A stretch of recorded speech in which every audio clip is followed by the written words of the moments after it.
Well, good morning, everyone.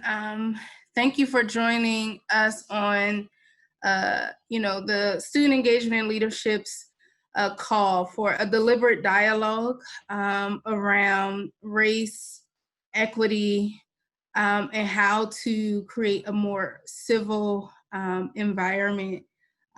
There are some things that are within our nation, and I addressed this last week on the call that there is a sickness of racism. There is a sin of racism that continually pervades practices, policies, and experiences of Black and Brown students, staff, and faculty throughout America. There are overwhelming stories and accounts that we have been able to register, and just that we have been able to recognize as Black and Brown professionals. So I want to thank Dries for setting up the call, and thank you all for joining us. Dries has put together a program for today. Again, he took a vision and just expanded it more. We want this to be an open dialogue where we are really giving students a platform. Some of them may not join just out of concern of protection or just out of protest. We're not sure, but we're giving the platform so that students can talk, but also that administrators, faculty, and staff can respond. We are in a crisis. We are in the middle of just really some real unrest throughout our nation, and we see this unfolding throughout universities across the country. This is not just something that is isolated even at Neumann University. This is across the country. And so thank you for joining us. Thank you for being a part. And the only thing that we ask is that you have an open heart. That is the biggest priority, is that you have an open heart, that we are here to listen, we are here to learn, and that there isn't judgment. We just ask that there are open ears, that we say, like, we are all examining ourselves to see where it is that we allow our privileges and our preferences to dictate the way that we interact with one another, we interact within organizations, and it really impedes the demonstration of mission. And so thank you all. I'm going to turn this over to my colleague and partner, Dries, so that we can proceed with the rest of the program. Thank you, Dries. Thanks, Janae. So good morning, everybody. My face may look a little crazy. You may see me making a lot of little faces just because I have a whole screen of just lots of people popping in and asking questions as they're trying to become a part of the experience. So we have 62 participants now, which is great. But there's some extra things on the side that I have to address as we go along. So please bear with me there. We're going to get started this morning with allowing Mission and Ministry to have an opportunity to open things up with prayer for us. Patrick and Maria have graciously extended a hand to be a part of the experience today, and they wanted to start with prayer. We also have Father Thorne, who is going to be a part of the experience. We have some students from a group called Brothers Take Action who are going to be a part of the experience today as well.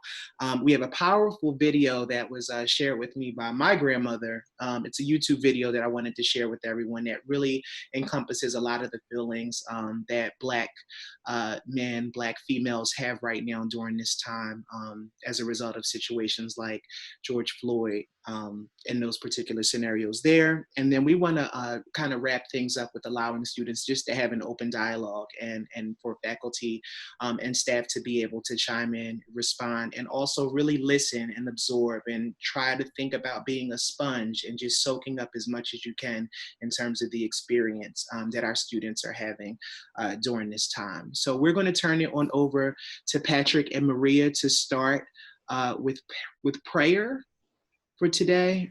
I'm going to hope that we can do that. And Patrick, are you there? Yep. Yeah, hi, Dries. Okay, I'm going to share your screen, Patrick. Give me 1 second. Spotlight video. Okay, cool. So you are up, Patrick. I don't know if this is what everyone wants to see right now. Okay. Okay. Good morning. Thank you, Janae and Dries, for asking us to be a part of this, and we appreciate it. If we could take a moment of silence to center ourselves and ask God to be present, even though God is always present with us in everything that we do. But in this moment, ask God to pray for the families of Ahmaud Arbery, Breonna Taylor, George Floyd, and all those who have been killed, persecuted due to discrimination and racial injustice. To be with them and their families and those across the country who are crying because of the pain that they're filled with today. And we ask God to be with us today in this conversation, and we pray. Gracious God, you created all of us in your image. Open our hearts and minds to this reality. Let us recognize that we are all your beloved sons and daughters. You are community, Father, Son, and Spirit. Help us to foster community in our neighborhoods. Teach us to be one as you are one. Teach us to love as you love. Open our eyes to the sin of racism. Show us where it exists in our society, and please grant us the courage to denounce it, but always with a loving heart like yours. Enlighten our minds to be aware of our own weaknesses and gently teach us not to act out on our own biases, but teach us to celebrate our differences and see diversity as strength. Please grant us the grace to work together for an end to racism in our world. We long to live together in your kingdom as sisters and brothers. Amen. Amen. Amen. Thank you, Patrick, for that. We appreciate it, and thank you for joining us. Father Stephen Thorne is on the call, and we're going to allow him an opportunity to offer a brief reflection. And I'm going to extend your screen, Father Thorne. Give me 1 second. Let's play video. Okay. Good morning, everyone. I greet you from St. Martin de Porres Catholic Church, where I serve as pastor. As you may know, throughout my time at Neumann, I remained pastor of St. Martin de Porres. It's at 24th and Lehigh. If you're not familiar with the area, it's one of the most challenging parts of our city. And yesterday, Archbishop Perez celebrated Mass. His first public Mass was at our church. It was already planned before the pandemic of COVID, as well as the events of the last 2 weeks, but it was perfectly timed that he came and just wanted to be in our community. Community that really is suffering. So I come at this today, first and foremost as a Black man, but also as a Catholic priest and someone who lives in the community. Our priests live in the neighborhood of our people. And so the conversation today is something that is important for us. And so I have just 3 points to make. I promise I will not be long because I want to be in listening mode as well today. The first is that this conversation we're having today at Neumann is not new. We've done this before. I've been blessed to speak twice at Sister Pat's invitation about Open Wide Our Hearts, the document on U.S. bishops on racism. So we've had 2, I think, very successful teachings on that.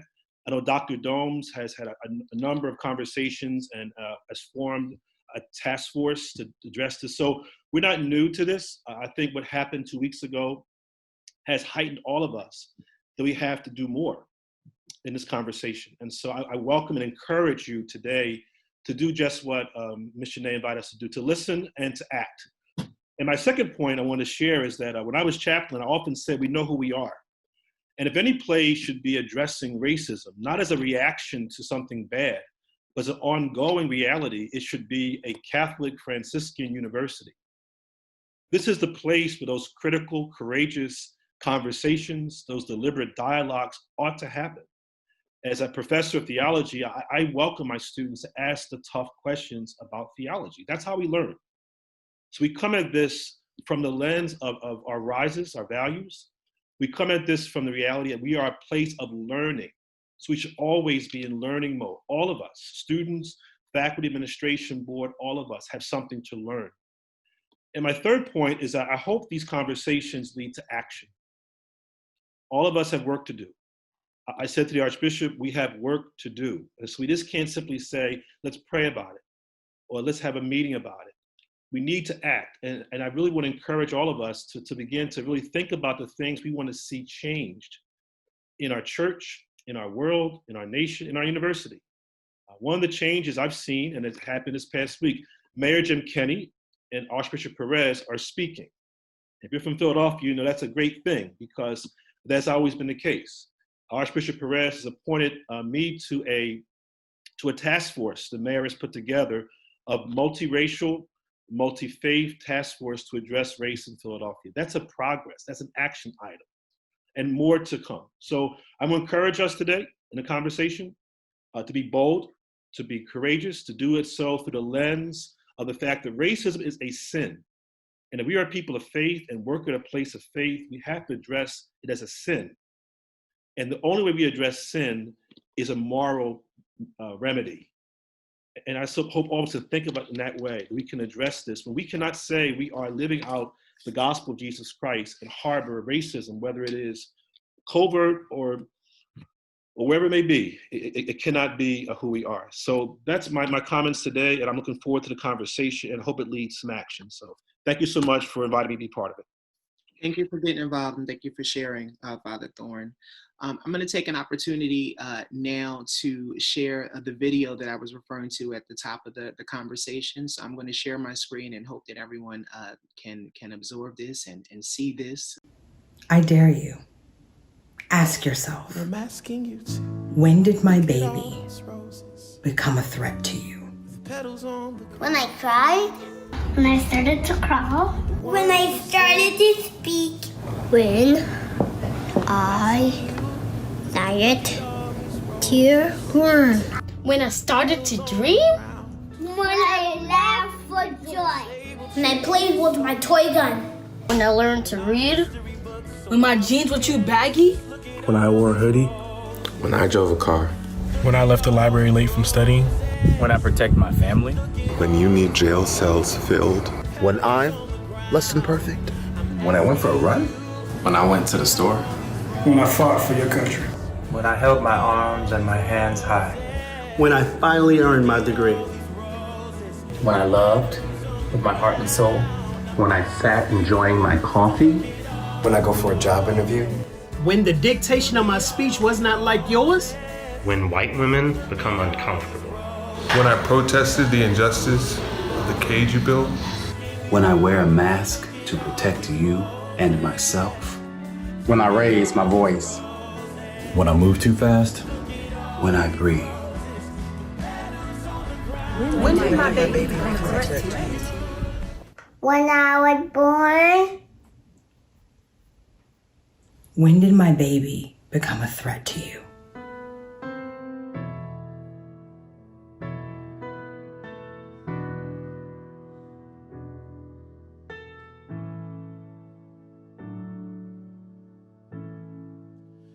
Lift every voice and sing till earth and heaven ring.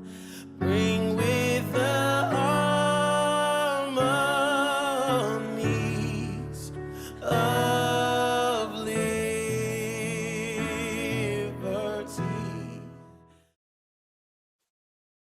So I'm hoping everybody was able to have an opportunity to hear and see that particular video that I thought was just a powerful experience, even for me as a Black man, that I was able to soak in. So we're going to move the program along, and we're fortunate to have some of our students be a part of the call today. And I'm very excited to introduce one of our students, Darius Turner. And Darius is a freshman. He's a first-year student this year, and he'll now be a sophomore. And Darius is one of the founding members of a group that started in the spring semester before the coronavirus evolved. The group is called Brothers Take Action at Neumann University, and I'm going to turn it over to him. Darius, are you there? Yes, I'm here. Okay, I'm going to pin your screen. Okay, you're good, and I'm turning it on over to you, Darius. Okay, so good morning, everybody. I'm Darius Turner. I am now a sophomore at Neumann University, and me and my fellow classmates has started in the spring semester a program called Brothers Take Action. Darius, I'm sorry, I don't mean to cut you off. Your mic kind of went down a little bit. If you can get closer to it. Okay. So we started a organization called Brothers Take Action in the spring semester for all the students who want to follow or anyone who wants to participate in our organization. The handle on Instagram is brothers BROTHAS period take TAKE period action ACTION. And our goal, our motto is a brotherhood that strives for success, encourage others, and to raise awareness while motivating and supporting young brothers to do better at Neumann University and the world. So today, Dries asked me to talk and asked us to talk, and we've decided to make topics. So today, my topic is having uncomfortable convos that need to be had. So I asked some of my friends the other day, what are uncomfortable conversations that should be had that we need to address? Some on the list that I wrote down is white privilege, the rioting, looting that's happening, the racial wealth gap, bias in healthcare, mental health, and police brutality against African Americans. For me personally, being a Black man in America is looking over your shoulder every step I take for reassurance that I did nothing wrong, or having multiple faces, one being professional, one being a face for my friends and family, and another for when I encounter the police. The situation with George Floyd, Breonna Taylor, and Ahmaud Arbery are realistic possibilities for a Black person in America, and that is scary to me. Sometimes I feel afraid to go outside, to go for a run, to keep up my abilities to perform well in track. Sometimes I'm scared to go outside just to go to the grocery store. I'm frustrated with what happens. I'm frustrated throughout everything with Tamir Rice, George Floyd, Breonna Taylor, and Ahmaud Arbery. And my parents come to me saying they are scared that I might not come home one day. And that doesn't sit well with me. So as far as me being a Black man on Newman's campus, how I feel on campus as a Black man is the same way how I feel in the real world, with my guard up and cautious of what every step I take. With every move, I might make a mistake. There might be a miscommunication, and that could cost me my future. I cannot speak for others, but I would feel a bit more comfortable on campus if administration would take as quick as action when a student violates code of conduct or some policies also. This is not a shot at y'all, but that's just my feeling. So again, my topic is uncomfortable convos, and I like to pose a question to y'all, and that is, what are some uncomfortable conversations and how can we address these uncomfortable conversations and take action against them? Now I pose this question to y'all as an open-minded question. Think of an answer with an open mind and welcome others' opinions and be respectful about what you say and what other people's may say. Thank you. Thank you, Darius. And to allow students the opportunity to chime in, there's a raise your hand feature here on Zoom. If you are unable to locate the raise your hand feature, you can simply type into the chat, Dries, I would like to speak, and I'll be happy to extend your screen. So for Darius's question, if there are any students who would like to chime in on that question, you could either click on the raise your hand feature, or you can type into the chat to say, I'd like to share a thought. And I'll be able to.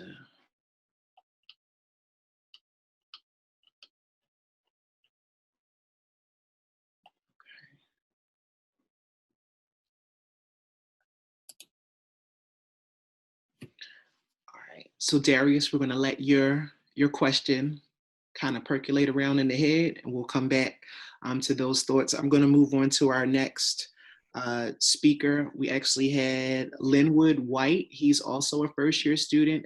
Linwood could not be with us this morning, so he did, because he wanted to be a part of the conversation, was he shared a video of his comment and his thoughts. I'm going to share that with you all now.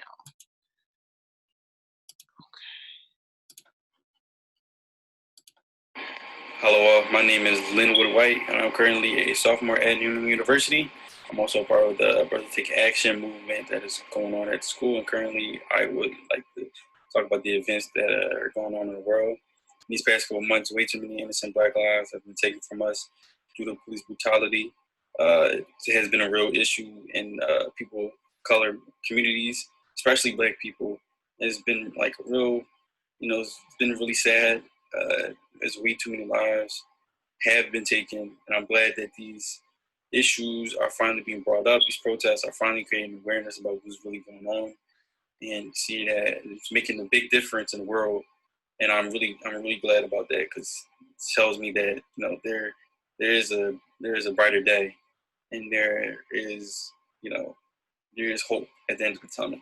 And I'm just glad that stuff like this is going on and it's creating awareness. Thank you. All right.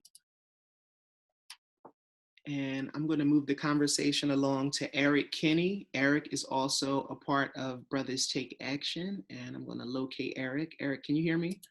Yeah, I can hear you. Can you hear me? Yes, I'm going to share your screen. And Eric Kinney is also a first-year student. He will be a sophomore next year, and we've been working together for the past few days, and we also work together in the spring semester on some initiatives around Black History Month. So Eric, I'm turning it on over to you. Thank you. Good morning, everybody. My name's Eric Kenny, and I'm here to speak for Brothers Take Action.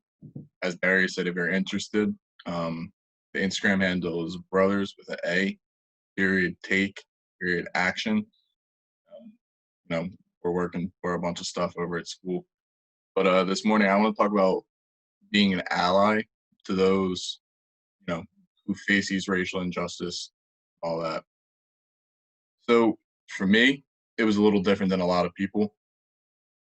Me, I grew up, I'm obviously, but I'm white, but I grew up with mostly Black friends, and I always valued Black culture as well as other racial diversity. So seeing all these things happen, it was a bit of a culture shock, to say the least. Growing up, I understood that there were injustices, and obviously you learn about it in school and everything, but I didn't fully grasp what's going on. And first time I really understood it was after graduating. My friends and I, we went down the shore, and my friend Kai's mother sat us all down and gave us a talk that it opened my eyes to the reality for many people in our country, and it was a hard thing to grasp. So she sat down and talked to us about, there's going to be 7 young Black men driving in a car, regardless if I was driving or not. There's still 7 Black men in the car, and she had to teach us how to deal with police officers. God forbid we either get pulled over, arrested, be it. And while giving this talk, she began to cry. And that was really eye-opening, that I never, with my privilege of being a white man in America, I never had that, feeling of, oh, I might not come home today. And that was really alarming for me. And in that moment, I kind of realized, things need to change. This is ridiculous. With that being said, and in the wake of George Floyd passing and so many other people passing, I wanted to make a change. I just wasn't exactly sure how to make a change. I scrolled through Instagram and everything, and everyone's saying, vote, it's time to make a change. That's a good way to start. But there's so many people, they don't know how to vote. They don't know how to, go to primaries and everything. So just to touch on that, the easiest way to figure that out is if you Google your state's primary election, whatever case may be, there's links where you could put in where you live, your name and all that, and you can, register to vote in your next primary. Now, beyond that, I come here today as a white man who understands my privilege, but I want to use that to my advantage to make a change. I ask you guys, what can not only just white men, but, non-Black people do to get involved in the fight for racial equality, and how could we be an ally? I'm very sympathetic, but obviously I understand that I will never understand the pain, a lot of what's going on. But I want to help. I'm willing to help. So thank you for listening. Eric, thanks for your comment and your reflection. I think it's definitely a valuable, as we've talked, portion of the conversation that needs to be had in terms of how, white people can be a true ally to Black people, and how we would want that allyship, and how we would, want that support, and what we would want that to look like. So I think it's a valid point to bring up in the conversation. So all of the topics that are discussed, nothing is off limits. If you have a comment that you want to share about anything that you've heard or that you will hear, or even about the video, just raise your hand, or you can type into the chat, Dries, I would like to speak, and I will come to you. We did have another student who shared a video that I want to get to, and I was just able to cue that up while Eric was speaking. So I'm going to go ahead and share that screen with you. Give me 1 second. Hi guys, as a future nurse, I really do think that we need to come together and figure out a way to make Black Lives Matter. We need to come together to figure out a way to make our voices heard, because they're not hearing us. I really don't think they're hearing us. And I feel like at Neumann, we need to figure out a way to make the environment for our Black students so much better. I don't think that Black students should feel as if another race, the white race, is superior to anybody else, because it's not. We're all equal. We're all made equal. Deja couldn't be here, as you see. She's actually at work, so she wanted an opportunity to share and to be a part of the conversation, but she couldn't be here today. But that's Deja, and she's going to be a senior this year. Bridget, I will share Dean Bridget, I will share the link with everyone. So I'm going to turn it, coming back to me, put me back on the spotlight. And at this point, those are the comments that I've had from students that have been shared with me. I'm going to open up the floor to any students or staff who want to reflect or share at this particular point. I see we have 65 people who are in the chat, so I'm hoping that we can start a fruitful conversation. We want to give the priority to students to have an opportunity to reflect on how they feel about any thing that they've heard or anything that's on their mind right now, but we'll also invite faculty and staff to be a part of the conversation as well. And Dries, prior to us opening it up, because we had a lot of people join after we said that this is an open environment, we're asking everyone to open your heart as well as open your ears to learn. That whatever is discussed, that we will not in any way, try to debate a student. We will not try to debate a colleague. This is a time for feelings and concerns and challenges with the experience that we will not try to invalidate because it is someone's lived experience. So we want to make sure that we are all open, but we're giving the floor for every individual at Neumann University to speak what is on your heart, as well as to speak what are your concerns as a student. I do have a coworker here with me today, so because my husband is also in a meeting at this time. And so please make sure that we encourage the student voice. There's the way that we can tear down a person is by allowing them to speak and then attacking what it is that they're saying. So let's just be open with our ears, open with our heart, and recognizing that these are lived experiences. We have 3 young men that have raised relevant questions. Darius has raised a question, as well as, who else did we have raise a question? Linwood raised a question. Eric. Kenny raised a question. So can we make sure, could we have them repeat those questions just in case someone missed them?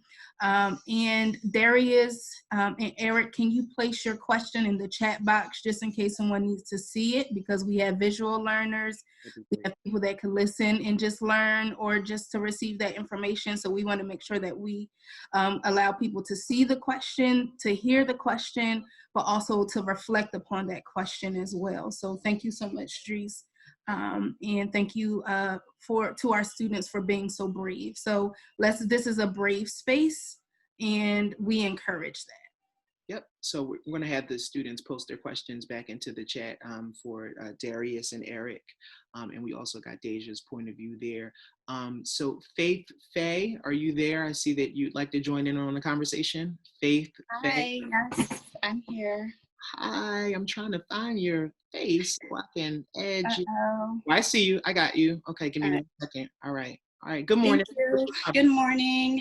I just want to start off by saying that I'm really, really happy that you guys have sparked this conversation. My heart is beating so fast because it's a lot. It's a heavy load on a lot of us. And where I stand mostly is on the educational side of it.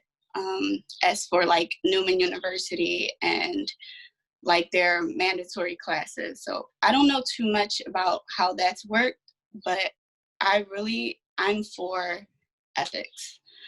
I really, really feel as though Neumann University should make this class mandatory to everyone their first year at Neumann University. And the reason why I say this is because in the ethics class, the first thing we discuss is your biases. You have to know them, understand them, and know why you have those. And that's basically from like how you were raised. So we talk about culture, we talk about values, we talk about race. And I just feel like I really, really, oh my God, I'm so emotional, but it's because I really want this to happen. I really want Neumann University to make this class mandatory to everyone, because it's like an open discussion. It's like here, it's like now. Everyone talks about their values. They talk about what they grew up on. They get to hear other people's stories, other people's experiences. They get to see, oh, I understand why that person or why that race are so loud, or why they do this thing that certain way. And I feel like from that, then students can go on to say, okay, I want to study African American theology. I want to know why the Black community is so loud when it comes to praising. I want to know why they get so emotional. I want to know why they're so moving. And then they can study other African American studies that Neumann can implement. Then they can probably go out to events that BSU have, because going to the events that BSU have, it's mostly us African Americans, Black people, brown people. It's not a lot of Caucasians. It's not a lot of other races there, but I feel like if we really implement this ethics class, we can get conversations started. We can get people open to doing their research, to getting more involved. And that's just where I stand. And I'm really, really happy that you guys are having these conversations. I'm really happy for the groups that are being started.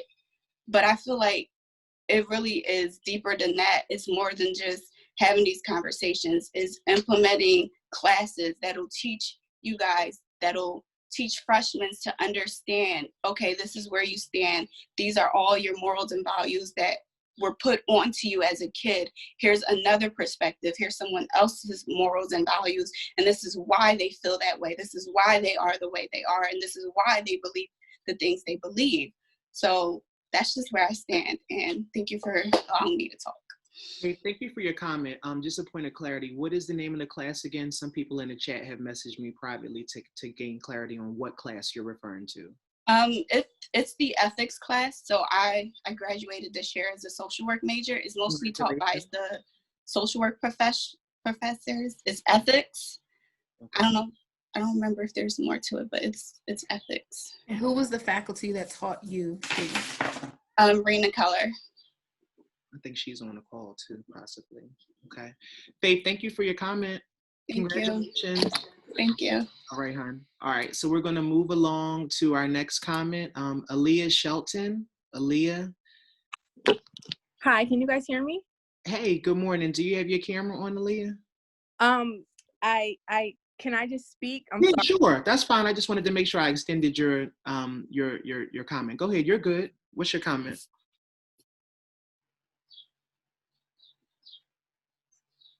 Aaliyah, I think you're on mute. Can you hear me now? Now we can, yes, you're good. Okay, perfect. What's your comment? I'm not sure if we have a diversity and inclusion officer. I know through SGA you guys do.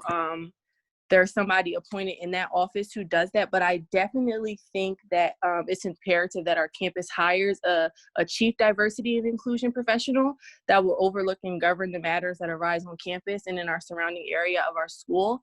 And just to expand on that, I feel that a professional whose main objective is to provide information as well create a safe space for Black and Brown individuals on this campus is crucial to boost the overall mental wellness of our student body. There should be an individual on the forefront of this matter so that they can serve as a resource as well as a reference point, especially in the time that we're in now. So I just wanted to say that I don't know if there is a selected person. From my knowledge, from what I see on the school website, like I typed in the word diversity on our school website and the career and personal development office comes up. So I definitely think that that definitely should be expanded on our website. So that way, if students do have a concern, the resources come up. And I see that there's staff here, but from my knowledge, the people in the career and personal development office, they work on things as, resumes and things like that. But I definitely think that should be available to students. And that's really all I had to say on that. Aaliyah, thank you for your comment. You're welcome. All right, I'm going to move on. Again, if you're interested in chiming in into the conversation, just put into the chat, I'd like to speak, or you can use the raise your hand feature. So you can put into the chat that you'd like to speak, or you could use the raise your hand feature. Father Thorne, I'm coming back to you because I saw that you wanted to chime in briefly. Okay.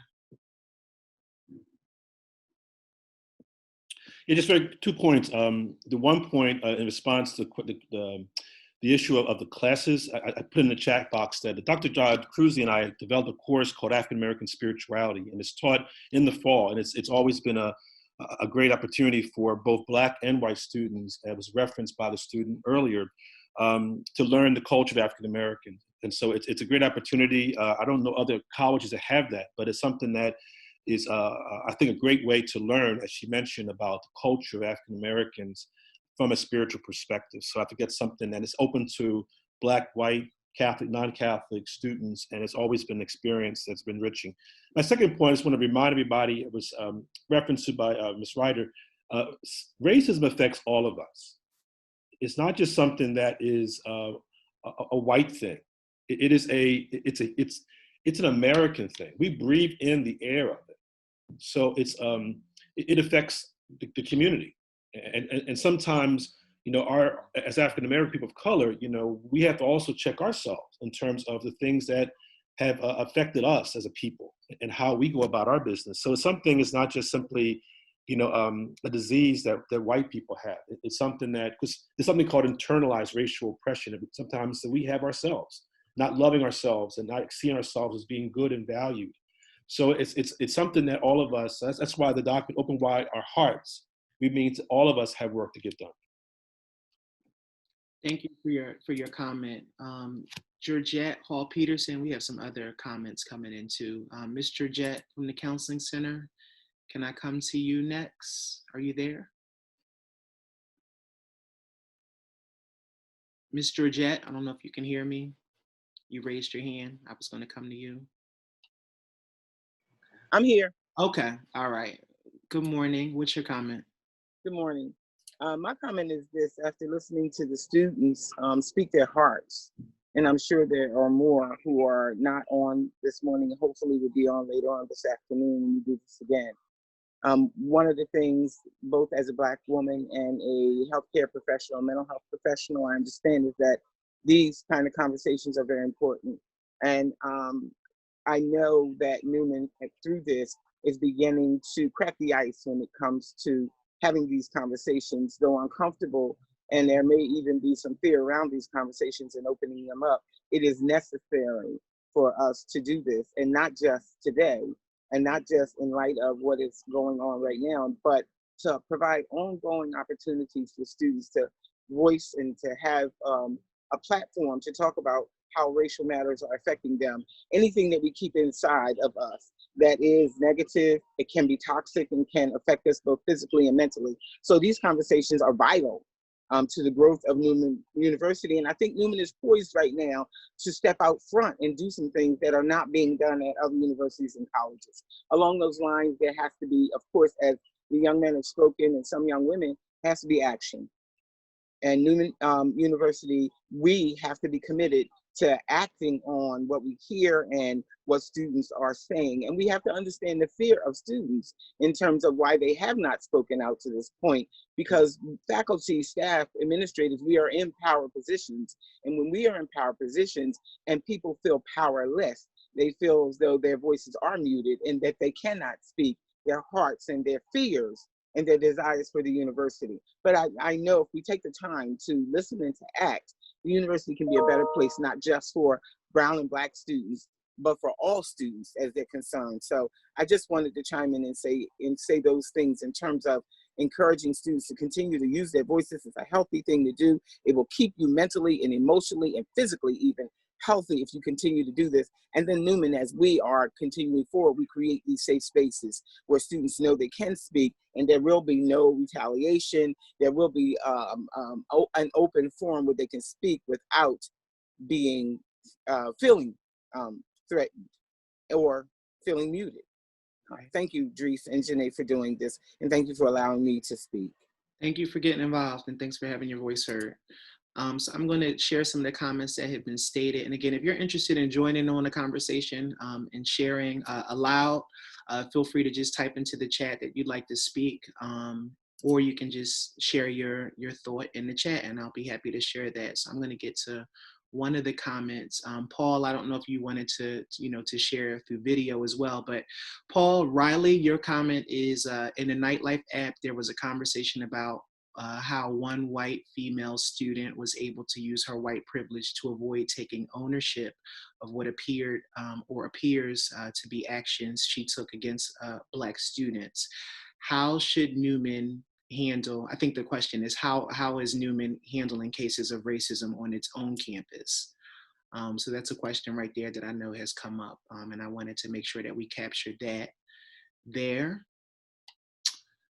I'm going to take a pause and also go over to Alex Maurizio.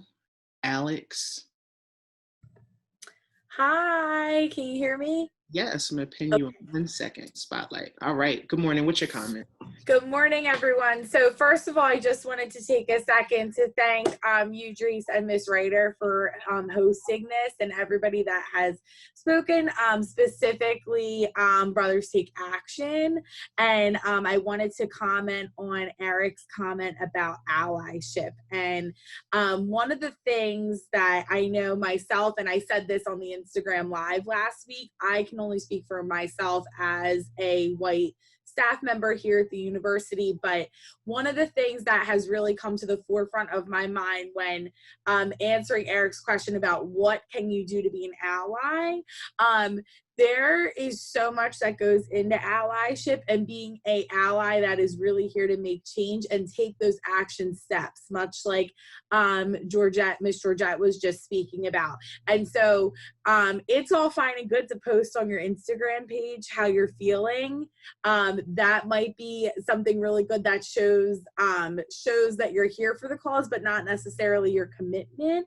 And so that is something that, to answer Eric's question, I am really working on those actionable steps. So I know one of those action steps is to speak up when you feel like you need to speak. And so I did just want to come on and say that I am here to listen. I am here to learn. I'm being a sponge, as we talked about earlier, and really absorbing what we're talking about, but really making sure that I'm taking charge of those actionable items that I want to accomplish and help for my Black friends, family, peers, students, all of the above. And really just want to reaffirm what Ms. Georgette said, which is that continue to use your voice. We're here to listen. Neumann is here to listen. And I'm here for all of you. So I hope you all have a good day. And I just wanted to thank you for letting me speak. Alex, thank you for your comment. Thanks for getting involved.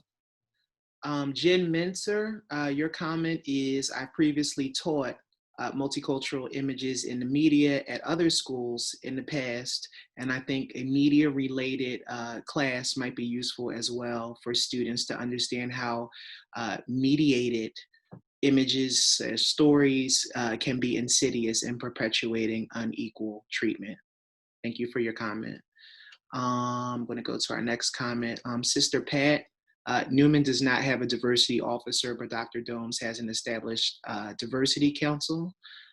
Sister Pat, if you're open to speaking about that council, you're more than welcome to do so. Just type in and let me know if you want me to come to you. I'd be happy to do so. Mr. Jett has shared, I hope that we will make use of those who are Black staff members as it pertains to teaching classes that speak to the experience of Black and Brown people. And Faith, I saw your comment and it says you're agreeing with Mr. Jett, and I would have to say, Mr. Jett, I definitely agree with that because, as we know, Neumann is still a predominantly white institution, and that is a reflection also on the faculty and staff side as well.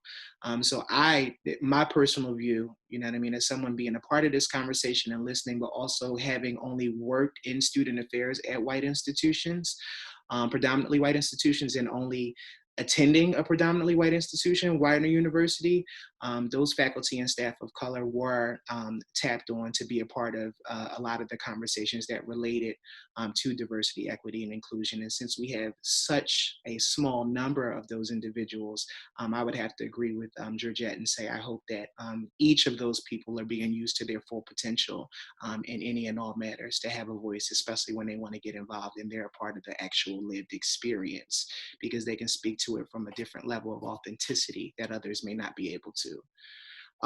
Marcia Finch, your comment is, as a staff member, I don't have to take the ethics class, but I think it would be wonderful to have the opportunity to confront our biases. And I think also we should definitely note that Dr. Domes, and Sister Pat, I'm going to come to you next. I know Dr. Domes had worked, and we've started the ball rolling with diversity, equity, and inclusion work, and there was an initiation of some efforts, and we were going to have a speaker come in to work with faculty and staff, and that was going to happen in the spring semester, and then everything happened with the coronavirus. So I'm hopeful that those efforts will still continue on with the speakers that were lined up, because I think that that's definitely necessary.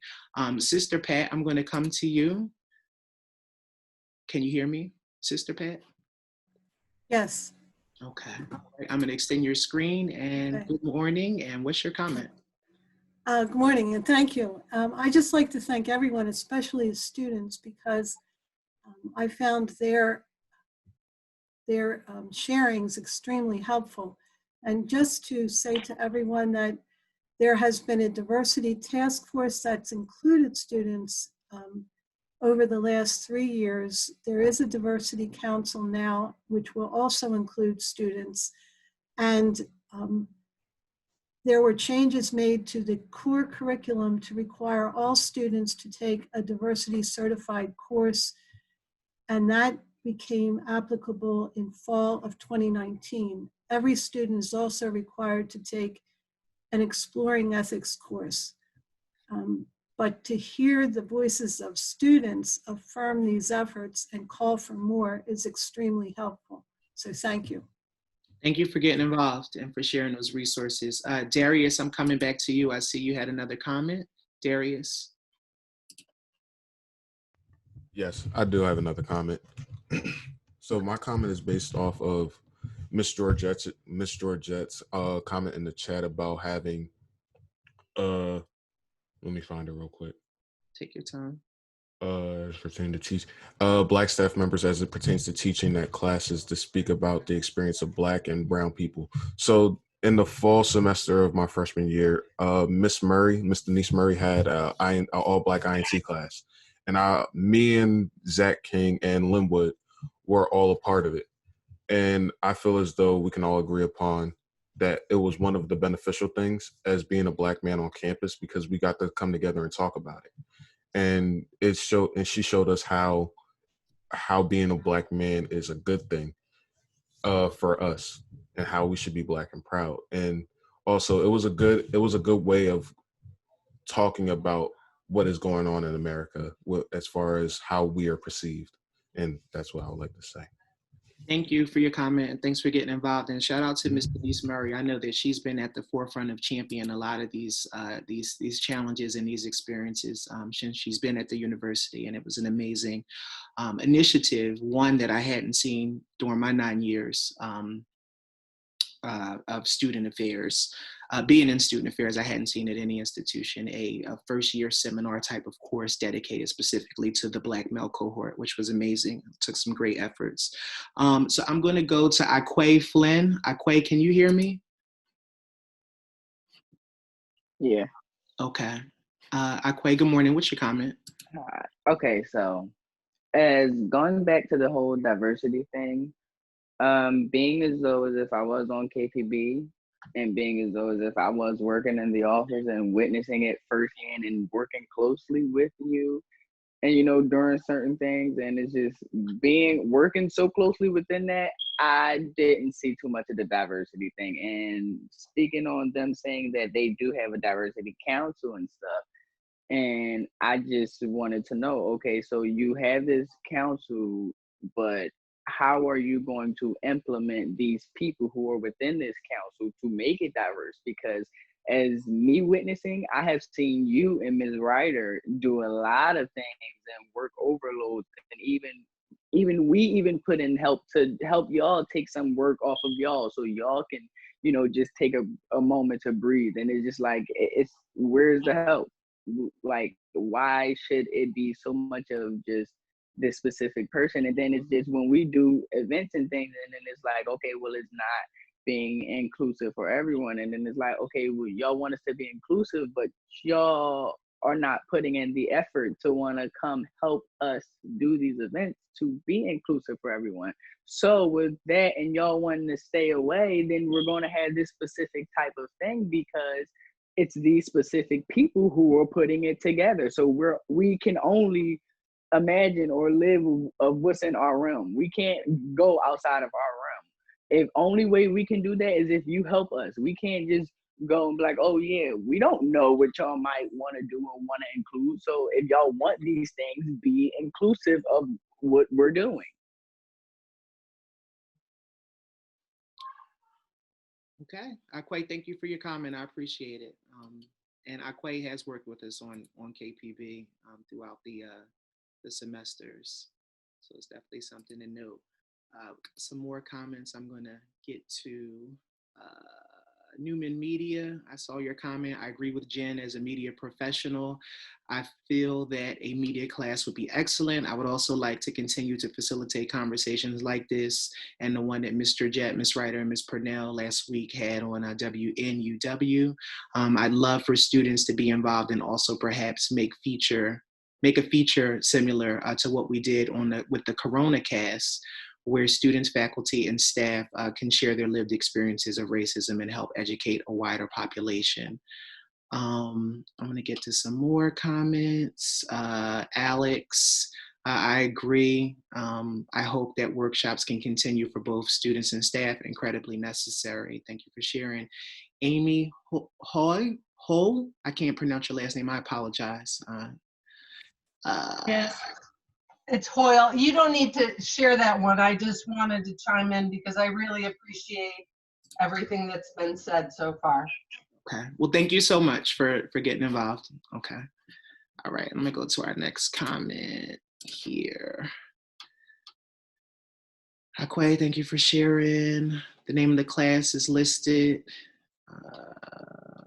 Dean Bridget, thank you to everyone who has spoken so far and has shared. I'm here listening with an open mind and heart. I wanted to respond to the question about student conduct. Discrimination, harassment, and bias are violations of our student conduct, our student code of conduct, and are addressed through our conduct process. We are working to make sure reporting to make reporting more accessible, and students, faculty, and staff can file an incident report, and that link is in the chat now, so please take a look at that. Dean Bridget, I don't know if you wanted to chime in. If you do, just let me know, and I'm happy to extend your screen. Another comment here. Thank you, Dries and Janae, for the opportunity. I encourage those students who are engaging in the conversation to get involved on a diversity council. So how can students get involved in the diversity council? I guess that would be the question, because the comments are great, but what the next steps in terms of actual action and getting something to happen, how can they be involved in that particular council? That would be good to share in the chat there. And then I want to extend the opportunity for any other students or staff to chime into the conversation if you have thoughts. Angel Rogers, good morning. Angel, has there ever been a school-wide diversity training? Angel, can I come to you for you to extend your question? So maybe you can expand a little bit more. Would you be comfortable with speaking? Yes. Good morning. Good morning. It's just, I know as a student leader, we always have to do diversity training because we want to represent Neumann in the best light possible. And I understand that. But if we want this to be reciprocated, I feel as though everyone should have to go through diversity training just to make sure those biases are being addressed. Because if you never address, those biases in you, then how do you know how you would ever go about changing them? Very good point. What's your class year, Angel? Just so I'm going to be a junior in the fall. You'll be a junior. Thank you for your comment, and thanks for getting involved. No problem. All right. Other comments, if folks are wanting to jump in on the conversation, just type into the chat, and I'm happy to extend your screen. Kim McDermott, thank you to everyone for sharing, and for those who organized today's session. I look forward to more open conversations. I need to drop off, but glad I spent my morning with you today. Thank you, Kim, for getting involved. Jessie Bosco. Hi, I'm a new staff member. I've been at Neumann for 1.5 months. Welcome to the family, and would like to know how I can identify myself to BIPOC persons of color, I'm assuming, and if I'm wrong, please correct me, students and community members, as someone who is willing to use my voice to amplify theirs with issues on campus, or identify myself as a safe space in general. That's a good question. I know as a Black person, I just think it's so important for our white counterparts to be open to really utilizing the white privilege. One, acknowledging that there is a white privilege, and white privilege is very real, but then actually utilizing your privilege to combating some instances of injustice, instances of racism, instances of inequalities, and actually standing up when you see certain things in play. To have a voice for those who don't have the voice. And there are so many systems in place, even beyond Neumann, that you with white privilege may not be able to understand and embrace and say, oh, well, it's not about race, but it may come across a totally different way to Black people. And people of color. And that's something that I know for me, I just like to see my white friends, my white colleagues, to really utilize their privilege, acknowledge the privilege. And when it's time to really, get involved and really be a part of the fight, not just in words, but also in action. I'm gonna get to some more comments. Susan Mayer, I'm coming to you. Susan Mayer, good morning. Susan, are you there? I'm coming. Sorry. That's okay. Good morning. There. Good morning. Yeah. What's your comment? Good morning. Thank you so much for having this conversation. I listened to the earlier one that was so informative with Ms. Georgette and Janae and another person who were so honest and open in their sharing. I'm a graduate student in the Pastoral Clinical Counseling program. And I'm fortunate this semester to have my multicultural counseling course. And I just so appreciate all the comments, and I have too many thoughts in my head, and I'm trying to pull them together into something cohesive here. But one of the things this made me think about was in my undergraduate years, and as a sociology major, I wrote a paper on diversity. And one of the things was to interview a number of different people on the campus at University of Pennsylvania, and to report my findings. And what I found was that there were so many different groups that had representation on campus. And yet, that really isn't diversity. Well, that's diverse, but it doesn't mean that people come together because of that. It just means they stay in their own group and they talk about their own things, but there was no way of sharing across those groups. So as I heard some of the folks today, starting with Darius and trying to have uncomfortable conversations, and then the young lady who spoke about coming to meetings of the BSU, which I'm taking is the Black Student Union. Yes. I mean, as a white person, I would never consider coming to that. And that's not, and I haven't looked into it at all. The group's mission may be to invite people of all color, but I guess when I think about the Black Student Union, I'm thinking that's for folks who are Black. How do we learn about each other's cultures? I loved what people were saying about opportunities in classes and other ways for us to learn about each other's cultures and how we develop our ideas and our biases and our privileges and our prejudices. So, as part of the grad program, after a multicultural course that one of our friends took, we decided to work on a group called Bridges. And so here we have another, group that's trying to pull people together. So this idea of some kind of campus-wide diversity training or something that allows everyone to come together in a way to speak and learn and listen to one another is an amazing opportunity, I think, for all of us. So sorry if I was a little long. I had too many thoughts in there. Oh, thank you. Thank you so much, Susan, for getting involved and sharing your comment. Sure. Right. Thank you. I'm going to get to some more comments. Aaliyah had to leave for work, but her comment was, I have to get ready to leave for work, but thank you all for listening. I would like to be updated on the idea of hiring a chief diversity and inclusion officer, not just a council. Please let me know how I can get involved in the council as I am interested. Have a great day. So hopefully Sister Pat is able to capture the students who are interested from the chat. Jesse Bosco, thank you for clarifying that. Persons of color, people of color, Black, Indigenous, people of color. That was that was the explanation of the acronyms that were being shared.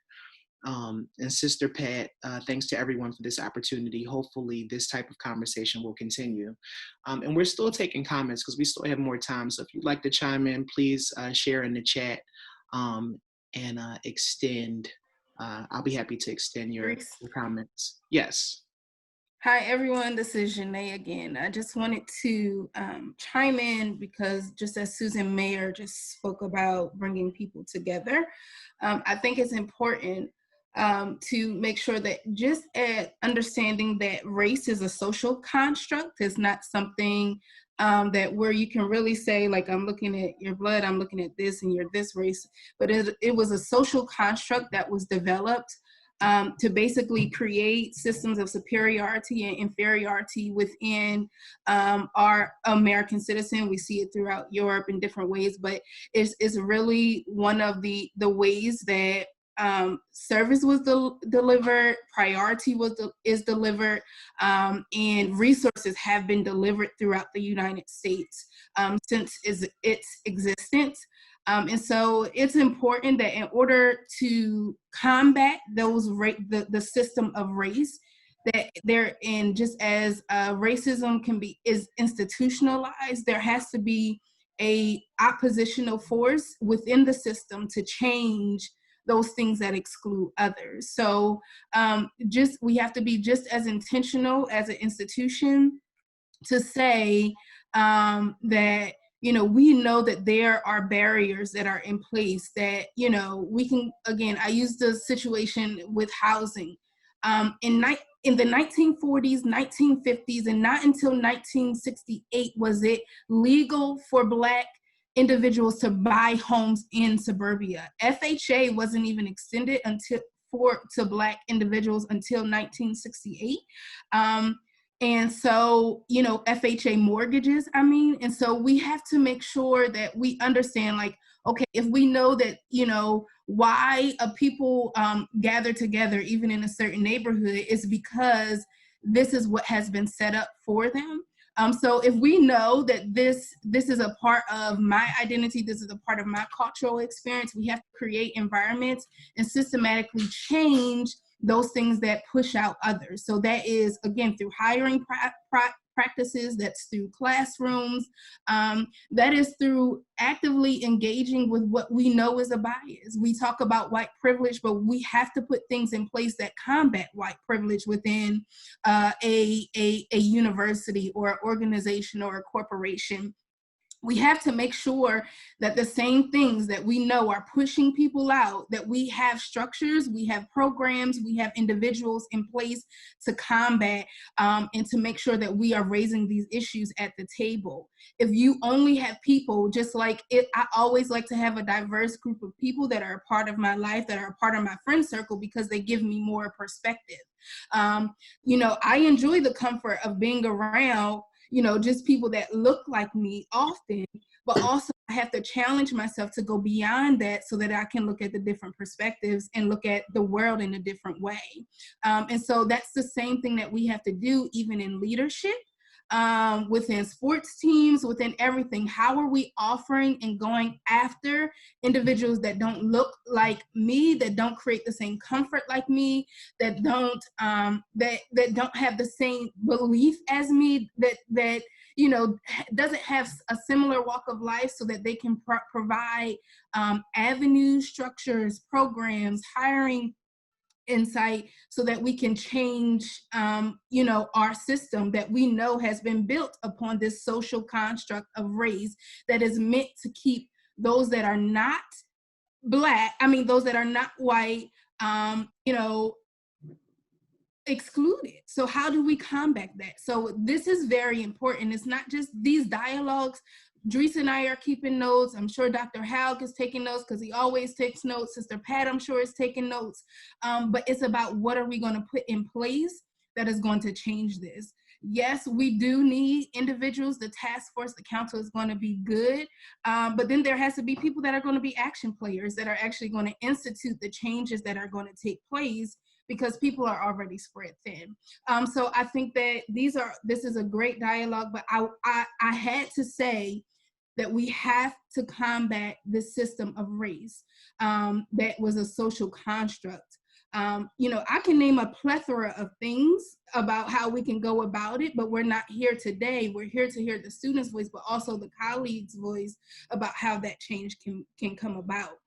So I just wanted to raise that race is a social construct. It's not any that is built upon inferiority and superiority. And we know that institutions have been built upon these same systems. So we must combat those systems that are in place that exclude anyone of difference, that is race, socioeconomic orientation, faith backgrounds, all those things, because it's a problem. It's a sickness. And it continues to mute the voices that need to be heard. Thank you, Janae. I appreciate it. And we're going to move on to our next comment. Zachary King. Zachary King is a first-year student. Zach, are you there? Yes, I'm here. Hey, good morning, Zach. I'm looking for your face so I'll be able to add you. Okay, there you go. I'm going to pin you in 1 second. Mm-hmm. All right, you're good to go. Good morning. What's your comment?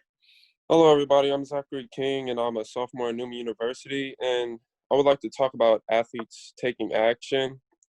And I think it's really important for athletes to take a stand, because I know you've heard the comments from Drew Brees on how he kind of missed the point, really, on what was mainly being protested and the riots, and also how Colin Kaepernick had made the same statement and point 4 years ago, and people really wasn't listening to him, and he lost his job from his stand he took.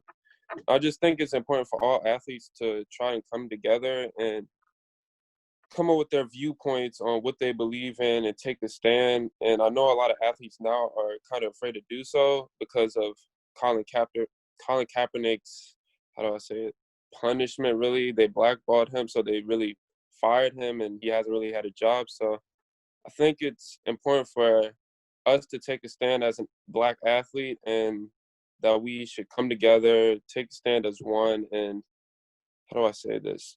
We be role models for the younger generation so that they aren't afraid to take a stand for the future. Because if we do that now, I think it's important and it'll better everything for all of us. Zach, thanks for your comment and thanks for getting involved. You're welcome. I'm gonna go to Michael Webster. Mike Webster. Hey everybody, it's been a heartbreak. I had a really good lead in, but I am very much. I always feel like my position is to advocate for people, and when I think about what we're doing here, I'm just so happy that we're having this conversation, and I'm really proud of all the students who participated because I think those voices need to be lifted up. And I think the conversation is important.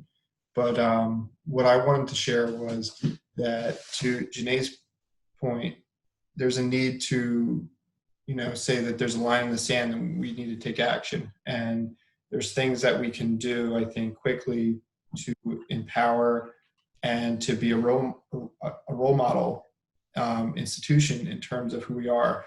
And I think that comes from who we are as Franciscans. Francis was in charge of rebuilding the church. So I feel like there's a definite need as Franciscans to be a leader in this conversation. And I'm, as a member of the Diversity Council, I'm really looking forward to that work. But I also wanted to share my extreme thankfulness to the students who got involved. Zachary, I see you. Eric, I feel you. And everybody, Darius and others who were involved. I think this is a great conversation to have, and I'm so thankful. Mike, thanks for your comment. Thanks for getting involved. All right, we have some more comments that have come in, and I'm just going to read these. Heather Rizzo, and if you'd like to chime in instead of me reading your comment, feel free to just shout out, say, Dries, I'd like to speak. So Heather Rizzo, I have here, one thing I've learned is to be culturally competent, and that means that we cannot know everything, and that we are always learning. It is my goal to continue to learn from our students. You are the expert on your lived experiences, and I'm excited to learn from you. Heather, I feel that, I felt that, and I'm not one of your students, but I think cultural competency is so big, and some people feel in their hearts that they got it. They've mastered it, and they're culturally competent, they're accepting, and they just are not. And it's unfortunate. And when you try to turn the mirror on the reality of the situation, sometimes there's a defense and there's a wall up. And I just wonder, like, as a Black man, why have the wall? If you're really open to embracing the other person, if you're really open to hearing them out, if you're really open to being down for the cause and helping support the movement, you can't have a wall. You got to be open. You can't have a wall, because for too long, Black and brown people have had to continue to be open in their workplaces, in their homes, in many environments where we have had to shift and we've had to continue to adjust around white people who are typically in power. 9 years into my career, I've never worked for a Black person until I got to Neumann and working for Janae. That's 9 years. So just think about those things as you continue to explore allyship. I would just invite everybody to really think about those things. We'll move on to the next comment. Amber, I thank you for holding this forum, and I am happy to be a part of it. I work in the TRIO program and plan on having these conversations with any students who are willing to have the conversations. Great. I feel the TRIO program provides a way for me to be an ally for many of our students. I plan to expand my knowledge on how to use our program to support our students and hear their voices as well, as to become more culturally competent myself. Thank you for that comment. Darius Turner. Darius, going back to you again, as far as educating oneself about these issues, my mother sent me a 30-minute video of Jane Elliott on the Oprah show in 1992. I feel this is important to watch as it's very informative. The link is below.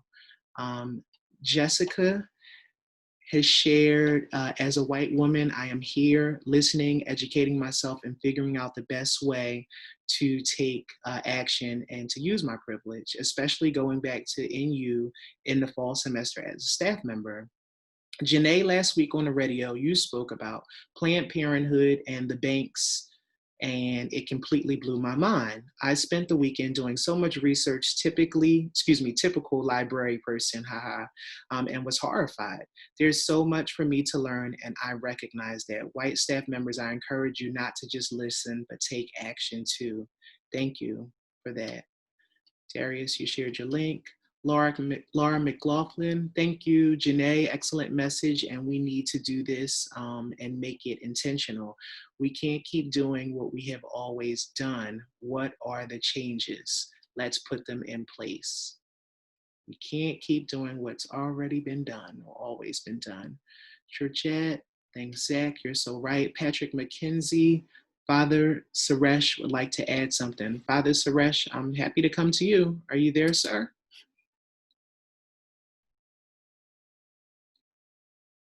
Father Suresh? He's still muted, Dries. Okay, let me see if I can grab his. He's on. I'm going to see. Hi, good morning. What's your comment? Good morning, brothers and sisters. I'm so happy to be the part of this meeting, and I'm very sorry that my own brothers and sisters feel so very sad about what is happening around in the US. And coming from India, I just want to tell you that these type of suppression or misunderstanding or inequality that happens all around the world. And it is really painful to see all the video footages that are against God's will, how He has created us. We fail to understand. Being the part of this university, I think we shall all be proud that as far as we uphold the Franciscan value of brotherhood, we shall be a very good example to people. Here, I just want to mention one thing to all of us here. Yes, it is very vividly present that there are some people who are trying to suppress somebody else for no reason, and they take the privilege of birth or of whatsoever. And in a milder form, it can also exist even within each one of us. Even if it can exist even within each one of us. If I have to clarify that, in India we have a caste system that says that one type of people is higher than the other. But when we come to lower levels, even there we are able to find the same thing. For example, we distinctly we are able to find this because of this color is that somebody is suppressing the other. But it so also can happen that even people belonging to the same color could still look down upon something else. I don't want to blame anybody, but even I myself have seen, even though all people are white, they don't see some people coming from some particular area as to be their equal. Even some people are, all the people are of same color, still they try to look upon that. It is a type of superiority that exists in me that wants to say that unduly I am a privileged one. That which we are supposed to give up, and it takes a lot of courage. As long as we suffer from inferiority complex, it is not going to take place. So we have to break the inferiority complex. Only then we can land something called to equality, and that will surely happen. And when I want to, there is nobody is in the place of giving privilege to somebody else, because privilege belongs to everybody equally. And when I deny to somebody else, the other person comes to take that. When that person is striving to take that, I cannot brand that person to be negative. Sometimes it happens that in a wider term, they try to brand somebody else. So it is all the problem of inferiority and superiority complex. Only one thing that all we need to know, breathe and pray is, Lord, make me an instrument of your peace. And if only all of us do understand all the money that is spent on military in order to secure one's safety, everything and on, there are lots and lots of money that is being wasted to institute one's superiority that can be used to a very fruitful thing. And hope, I think Although I was not completely prepared, I have expressed something that is in my heart. Let us. It is not only by color or by caste or by maybe economical thing we discriminate. Even within that sect, there should not be any discrimination. That is what I just want to say. Thank you. Thank you. Thanks for your comment. We felt it, and thank you for getting involved. Father Thorne wanted to share one final thought before he hopped off. Yeah, just one quick comment before we. I just want to thank once again for the conversation today. As I mentioned earlier, it's a begin. It begins in dialogue, and I think it's good today. Many people have already affirmed the fact that it's a space we need to be in, especially being a university and also a Franciscan Catholic university. I do want to say that timing is very important, and that the students who spoke very honestly and very courageously today, I think we need to take heed to that, all of us, no matter what role we have in the family. COVID-19 was a very painful experience and exposed what's already been there. It exposed it, what we know, the racial realities in our country. And then right after that, we see the terrible experience of the murder of George Floyd. So that's important to say that, and they're connected. And as our students return to campus, whatever shape that takes, as Mr. Ajed said, I think very beautifully, we have to be prepared for the mental wellness of our students. They're going to come to campus with a lot on their plate. And I think prepare for that. And also, we're going into an election. It's going to be a very painful experience for our country. And not to be political, but the fact is that it's going to be a divisive time for us. And so the more we can prepare our students and live out of our reality at Neumann, it's going to help us to, leadership takes the lead and makes these decisions. So I think the action steps we talked about today are very helpful to prepare ourselves that we can be out in front. I don't live in the area. I understand it was a confrontation in Aston yesterday, over the weekend, that had racial overtones to it. That's in our backyard. And so all of us have work to do. And we can't just simply, that was nice, and say a prayer and move on. The intentionality of the work is very, very important as we prepare to welcome our students back with great hope, but also knowing they're going to come with a lot on their plate. Thank you for your comment and being here. Rena Keller, I wanted to come to you because you had posed a new term for us to explore, and I wanted to make sure we all had that. Sure. I just thanks for allowing me to speak, and also for hosting this Zoom, and for everybody's comments. When Heather was chatting, I was thinking about a term we use in social work now called cultural humility rather than cultural competence. And I use an excellent TED Talk by one of our colleagues at Chestnut Hill University, Dr. Juliana Mosley, which I put the link in the chat function. And she talks about cultural humility instead of using the word competence. And it just highlights what Heather was saying about the fact that we can't know everything about everything, and that we have to be in a state of continued learning, learning about ourselves, being self-reflective, and learning about others. And so it's a great video. I'd highly recommend it.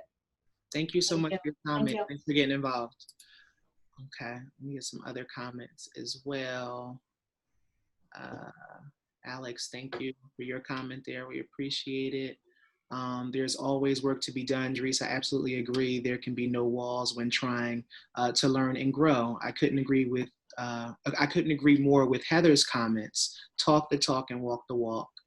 Let's all put ourselves in a position to want to learn, to grow, and take action. Rena, thank you again for your comments. Jean McWilliams, I very much appreciate this forum and everyone's voices, comments, and especially action points. We do all have a lot to learn. Thank you for your comment and getting involved. Preeti has shared, thank you, Dries and Janae, for this very important dialogue. It's not easy, but necessary. Thank you. Very true. Dr. Nathan Hardy, Dries, interesting comment on not having an African-American supervisor until now. I have produced research on over/underrepresentation in various occupations based on gender, race, etc. And African-Americans are underrepresented in management and higher education occupations. Very true. And it's very interesting, Dr. Hardy, because higher education and student affairs in particular, I was drawn to the field feel, because diversity, equity, and inclusion and social justice are like tenets of everything that we're supposed to do. But then even as staff, in some instances, we're not even as culturally competent or expressing or fostering the sense of cultural humility ourselves. And in each position I've had, it's kind of like, as a Black man, I feel that we can only get to a certain point at some of these institutions. We can only get to a certain point, but we're never really let into some of the larger conversations or some of those larger seats. And it's a reality. I mean, of a lot of institutions, I just feel that there's a point that we're able to get to, but there's doors that we're not going to get access to. And that's the systematic piece that I know that, you know, Janae and I, we talk about pretty regularly, the higher level. Reese, can I also interject with that you find a lot of persons of color, particularly Black and Brown, that end up leaving higher education because of pay disparities and workload, and there's an exhaustion that is attached to working within predominantly white institutions. Some flock to HBCUs or other minority serving institutions because it's you feel a greater sense of belonging, but also within the research shows that Black and Brown individuals, there is we get paid 60% of what our white counterparts are paid.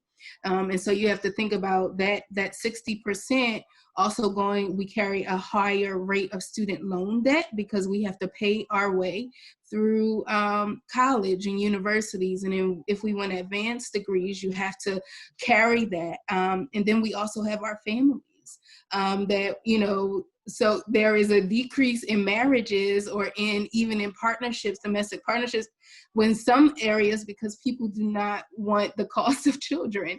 And so it goes, there's so many things that then impacts us as a people because we can't continue to grow our families because of the cost. So those are things, systematic things. If you pull pay and pull, workload, those are the things that are usually imbalanced.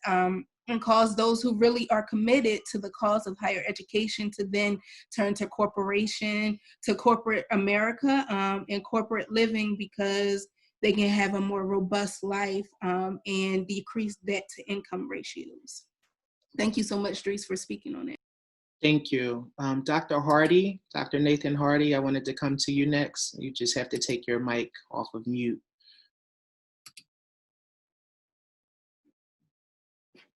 I'm going to unmute you, Dr. Hardy. Can you hear me, sir? Yes, I can hear you. Can you hear me? Yes, I can. Good morning. Thanks for joining the conversation and getting involved. What's your comment?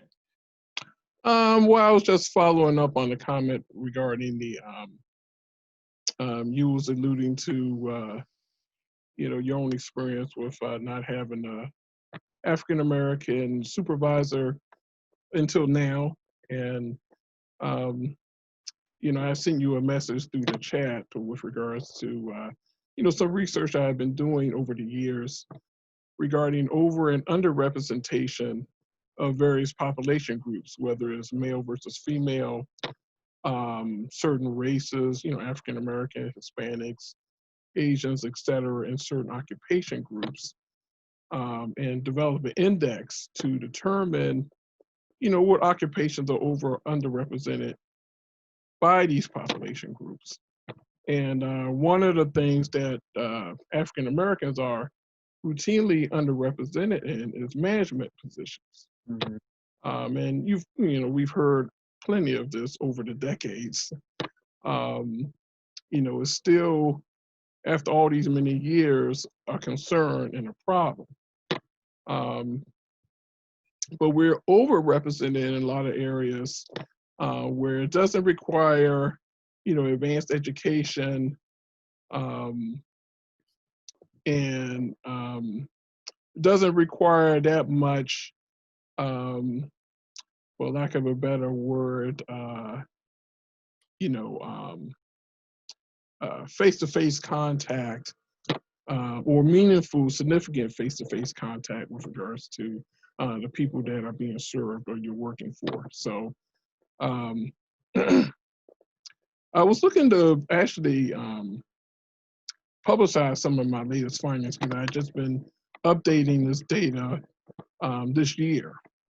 And because I've done this, it was about a decade ago, I started doing some of this work. And I thought this might be a really good time to actually start updating some of this research and making it public. So, but if anyone was interested in seeing some of these findings I had, please let me know. I can, share some of the preliminary data that I do have already compiled. Well, thank you for sharing and reflecting. I appreciate the time.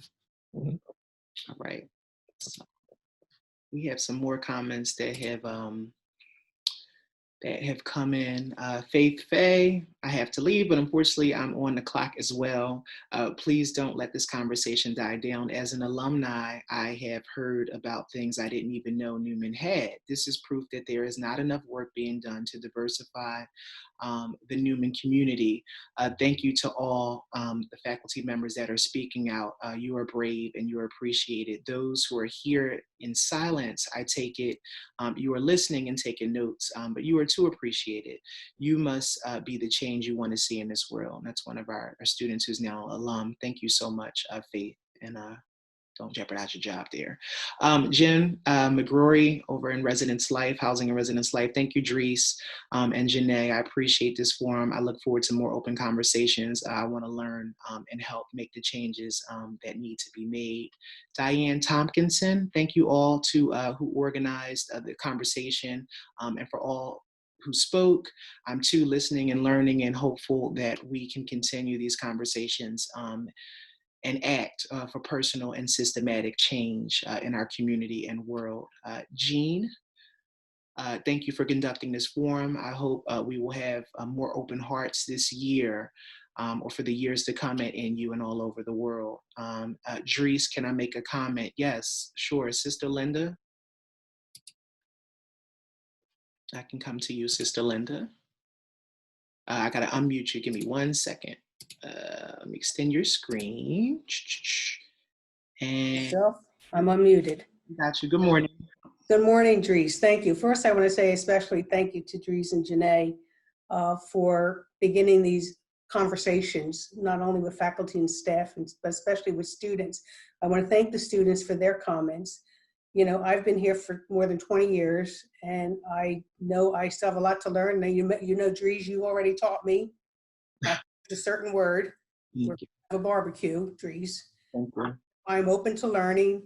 And I think what gives me great hope and appreciation is our students. I think especially, we all have a call and we all have a vocation. And I know, Dries, you and Janae take very, very seriously your calling, your vocation. And I recognize that ability that you have to connect with students that I'm not connected with. And I think that we not only, all of us, not only need to encourage students, but to empower them. And I know you have done that. And I think, there are actions we definitely can take. And I know some of it is just simple as, it's not simple, but space, planning, collaborating, having these conversations, whether they're uncomfortable, and they may be for many of us. I remember, Father Thor, when you had the presentation and you said, when was the last time you were in an uncomfortable situation? And for some people, maybe we haven't been at all. I know I have been. And how do we respond to that? But I think the students are going to take the lead. Whether we look at Francis, whoever we want to look at as a role model, it was a young person who took the lead. And I think those of us that work with young people on campus, our responsibility and our challenge and our call is first that they see us collaborating, but then we can invite them to that same model of collaboration and working with one another. And whether it's I know I've been to the Crab Fest, I've been to the dinner, the Black Night dinner. And I think how do we really invite one another to come and feel comfortable in those experiences and to share with each other? And maybe it's not simple, but maybe it's just having a student invite another person who doesn't look like them or think like them, or and we need to challenge our students to do that too. They're not always going to listen to a Sister Linda, but they're going to listen to one another, because that's who they're hanging out with. So I think I appreciate the conversations that we're having, and I know there are definite action plans that we could take, and we need to do that, and we need to include students in every conversation that we have, because it's their stories that we need to hear. I will never live as a young person at the age of 21. I've been there, done that, and the world is very different. So we need to hear from their experience in their world, in their moment, and honor that, and not be defensive, and overcome the uncomfortableness, and to honor their story. So I encourage and I look forward to being part of conversations that are going to create the change, led by students and facilitated by us. So thank you, thank everyone for sharing and for making a commitment to make Neumann a better place for all people. Thank you. Thank you for sharing, and thank you for getting involved. And I'm going to go to Isaiah Congo, also known as DJ Khalil on campus. Good afternoon, guys. Hi, good afternoon. What's your comment, sir? Well, basically what's going on right now, it's very uncomfortable, but I'm glad that it's happening. I'm glad that we're spreading awareness for racism that's going on around. As far as what's going on Neumann campus, I haven't really experienced racism, but I know that Aston is a racist area. I have been heckled by like people in the area. I have been called the N-word at Wawa a couple times, so it has been very uncomfortable. I wanted to share that story. As far as what can Neumann do to like eliminate like racism going on in the area? Because it's a lot of I wouldn't want to say like racist at the campus, but like in the area, it's a lot of racism. And as a Black man, I don't want to like feel that. Like I've been called them word at Wawa multiple times by many different people. Can I get an answer to that? Sorry. Yeah, so that's an open question. Thank you for sharing, Isaiah. I appreciate it. So Isaiah is focusing on what can, I guess, women do to confront the reality of what's in the backyard, which is racism. And I've only been at the university. Thank you again, Isaiah, for sharing. I've only been at the university for over a year now. And I know I've had similar experiences at Wawa.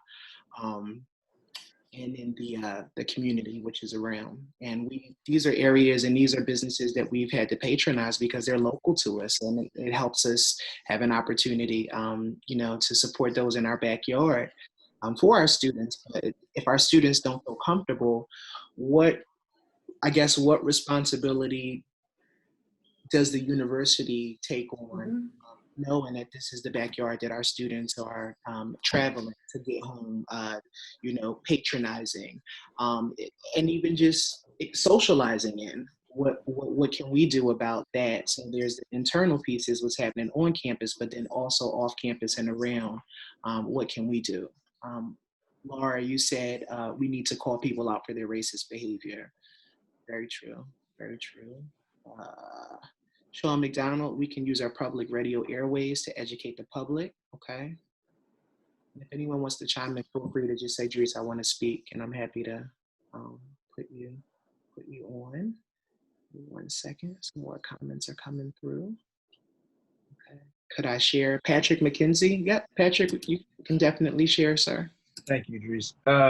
To go off on the comment about the area and the issues surrounding Neumann. At the eve of the election, the presidential election in 2016, we had a prayer service in the grotto on OLA's grounds, and it was a beautiful night where we had students come together. Certainly would have loved more students, but we had a small group that were there praying just for the country and the direction that the country was going in, and hoping for unity. And I remember leaving campus that night. I tell this story often, and at that 5 Points intersection, and seeing people standing on the corners waving Confederate flags in Aston, you know, and being so heartbroken, leaving a prayerful moment where we were looking for our nation to come together, whoever was elected, right? At that point, we didn't really know. It was probably 8 o'clock at night. But we were looking for unity and to continue moving in the direction that we were working together. And then leaving that prayer service, that moment of prayer, and seeing a symbol of division and hatred. And it was crushing. And I was embarrassed to be a person that looked like the people that were waving the flags that night, and ashamed. And I didn't do anything. I didn't say anything. But I felt like I should share that now because it's something that image still comes up. I think about it often, and I feel for our students of color who go to Neumann and that do probably most definitely experience discrimination in our community. And I honestly wholeheartedly wish there was something that I could do to come into that moment and stand with you in those moments. But unfortunately, our world doesn't work that way. We can't in every moment be there in that place, in that time, and try to help, not shield, but just be present, right? But if there's anything that we can do as an institution to stand up for our students, and not just our students, but people of color in our area, and let our community know that we won't stand for that, I would be 100% on board, and hope you know that we support all of you. Thanks. Thank you, Patrick. Preeti, I'm going to share your comment. Preeti shared excellent point, Isaiah, around the surrounding community. At other schools, there are town gown councils, in quotes, town gown, as in prom gown councils, that address topics of relevance between the university and the township where it is situated. I don't know if Neumann has anything similar to that. That's an interesting concept. I'm not sure.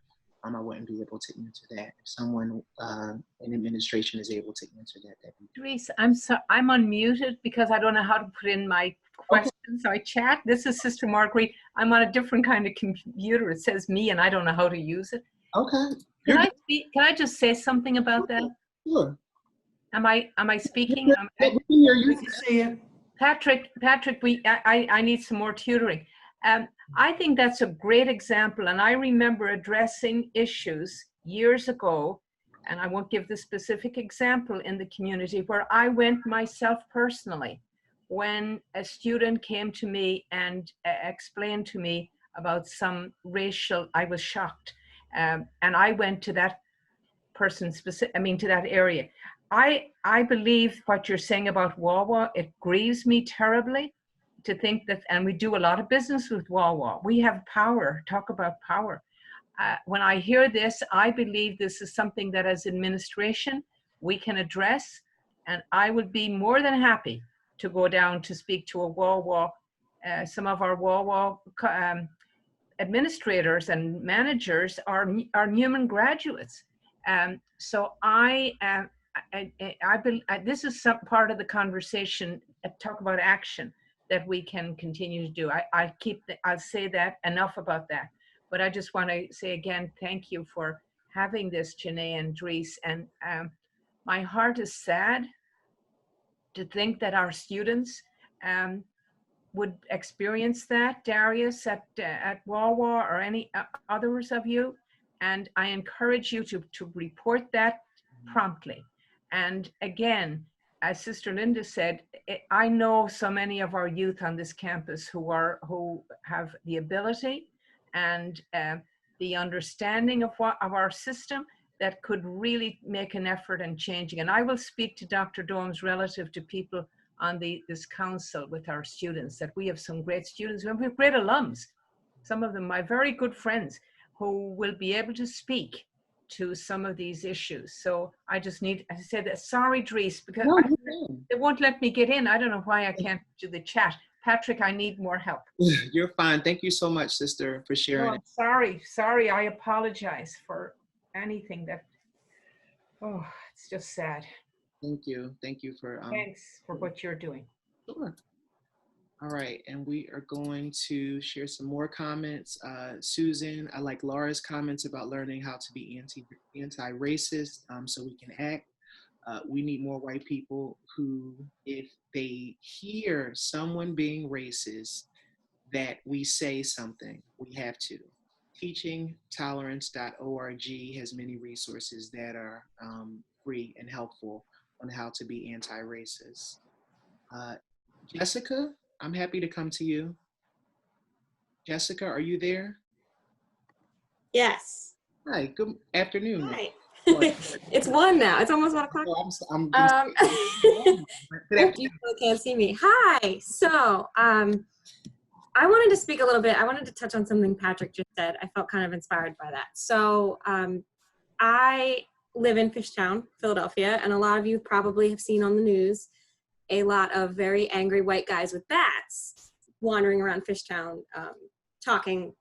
They claim they're vigilantes, but they're just racist. So the day after they made national headlines for being racist, Fishtown had a protest. We had a peaceful protest, and we all, everyone that lives in Fishtown sat and kneeled and were silent for 9 minutes. So on my way to said protest, I was walking with these 2 young college-age students. They reminded me of our students because they were pretty young. They were kind of like nervous. I could feel their energy. And a white man walked by us, and one of the girls was a person of color, and the white guy spit on this girl and said, you know, this is your fault. All of this is your fault. Look at this. And he pointed to the protesters in Girard, and he said, this is a disgrace. And this girl, I could see she kind of like got really defensive, but then, you know, we all kind of rallied around her. And then after a few minutes, everyone forgot. So I was still walking next to her, and I said, are you okay? Do you want to talk about that? Do you need to talk about that right now? Do you want to just pretend that didn't happen? What do you need from me?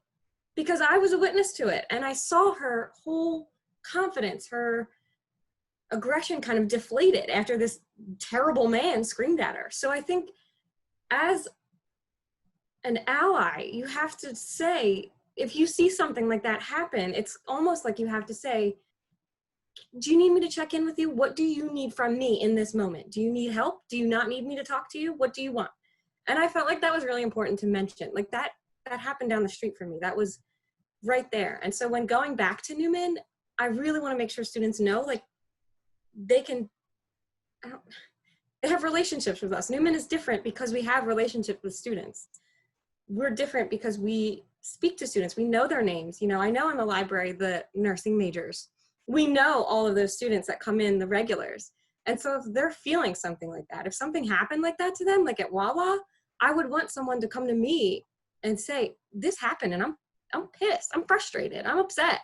Like that, I think, is our role as staff at Neumann, is that we have that opportunity with our relationships with students. So yeah, that's what I was thinking about.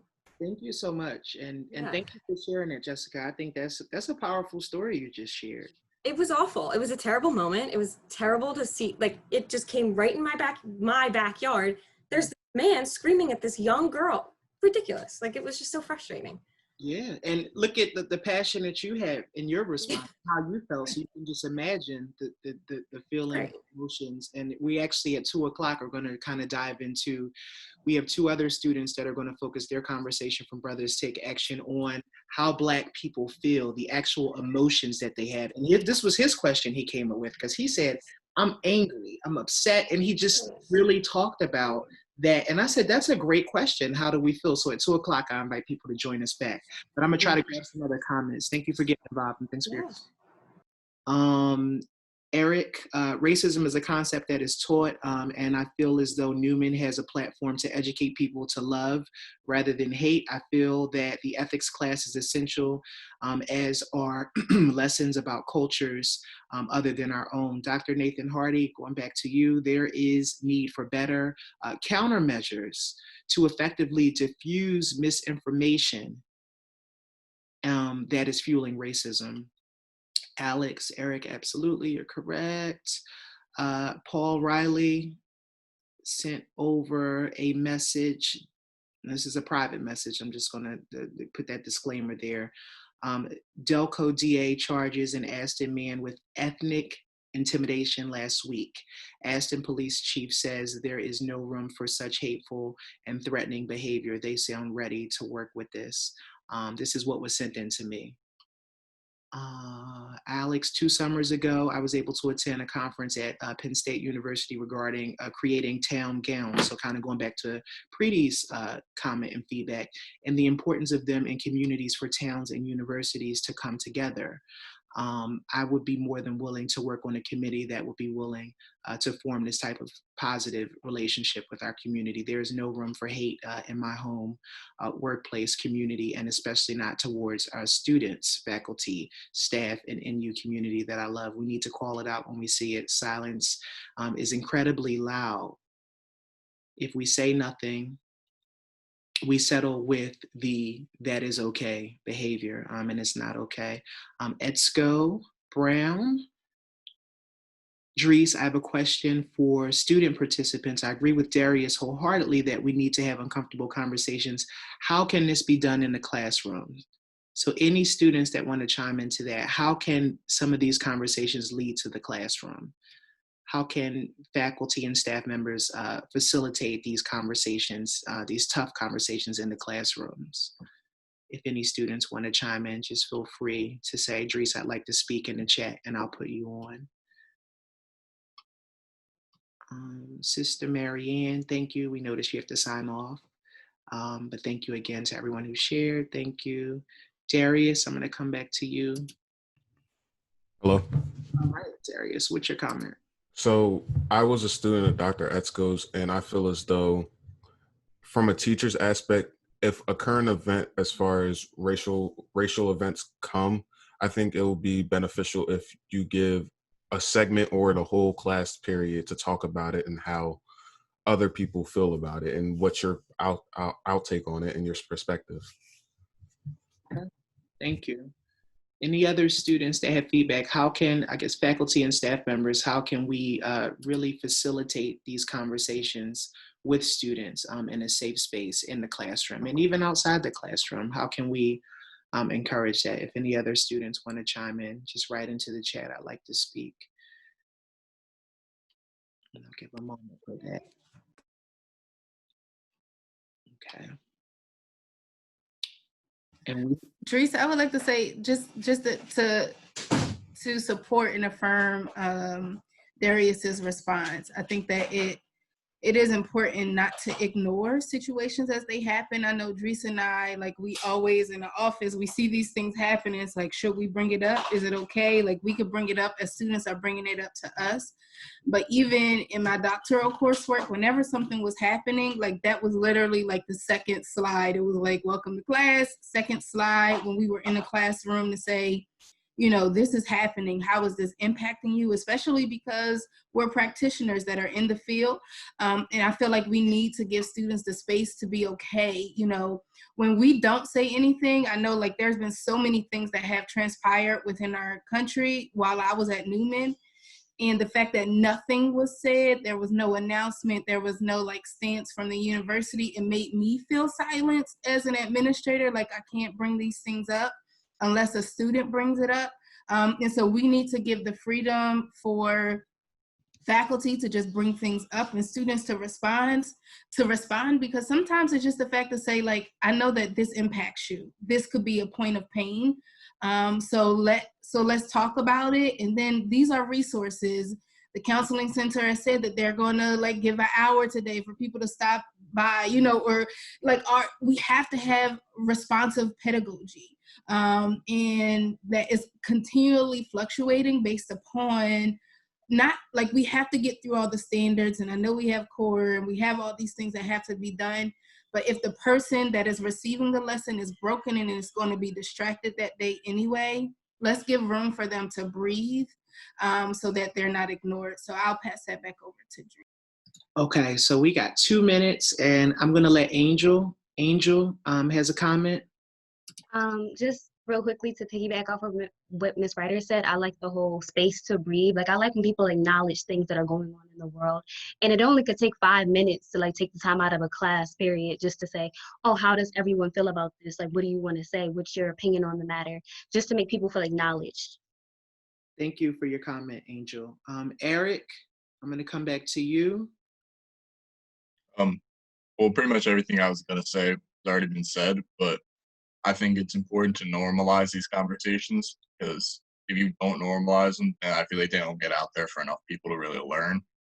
And like Angel said, that 5-minute conversation, not only is that beneficial to getting your thoughts out, but like I know enough things happen and then you're in class and that might be the only thing you think of.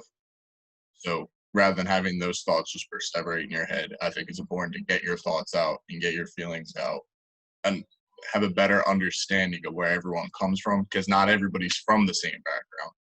So I think that goes into the idea of understanding where people are and understanding where we need to be. Gotcha. Thank you for sharing. And Paul Riley, I wanted to come to you and give you an opportunity to speak because you had requested to come in. Paul, are you there? Vince Riley, he might have stepped off. Can you hear me now? Yes, we can. Hey, how are you and what's your comment? Well, last Tuesday, as you know, we were recovering from a storm, and I was teaching my online class. It's a theology class. The subject area was the Old Testament prophets and social justice. And so I tried to engage the students for about 15 minutes in an online conversation about how the incident with George Floyd and the aftermath, resonated with them in terms of social justice. I lost power at some point there, so I had to come back to it later and look at the chat thing. And they really didn't talk about it. They talked around it a lot, but they didn't really get into a discussion. So I think it's a lot more is needed than just giving students time in class to talk about it. I think there need to be some questions that they can focus on, that they can work on together. With that. So that's just a comment I wanted to make. Thank you. Yeah, definitely in some instances, a deeper dive is definitely needed. And here's the thing, I want to leave everybody with one thought. Just as uncomfortable as these conversations are for white people, they are uncomfortable for Black people, because one Black person cannot represent every Black person. And even when constantly challenged to ask, and how are you, that's exhausting. So it's just as challenging for us to have to continue to advocate for ourselves constantly, and it creates a sense of fatigue. So there's discomfort, definitely on both ends that I want to acknowledge, but it's important work that we all have to do, and we can't make any progress unless we are truly authentic with each other, and things do get uncomfortable, so we can work through the discomfort together. Dr. Howell posed a statement that I wanted to make sure that I got a chance to get to.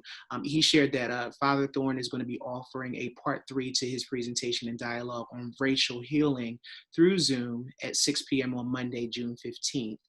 Please check your email this morning from Sister Marguerite with the login details. So Father Thorne, that will be taking place on Monday, June 15th at 6 p.m. And it's a part 3 to his presentation on racial healing. I wanted to make sure I got that in there. And I know there were a lot more comments that we weren't able to get to.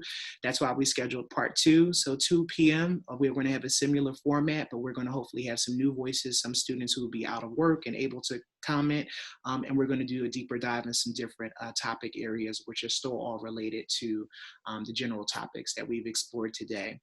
Thank you all for being with us. I just say thank you. I'm happy to see so many different faces. I'm happy to see and feel a genuine openness to tackle these tough conversations. And I just wanted to say thank you from the Office of Student Engagement and Leadership to all our students who are part of the experience, to all the administrators, to all the faculty and staff. And I will see everybody at 2 p.m. who's able to be a part of the conversation. And everybody have a great day on purpose. Take care.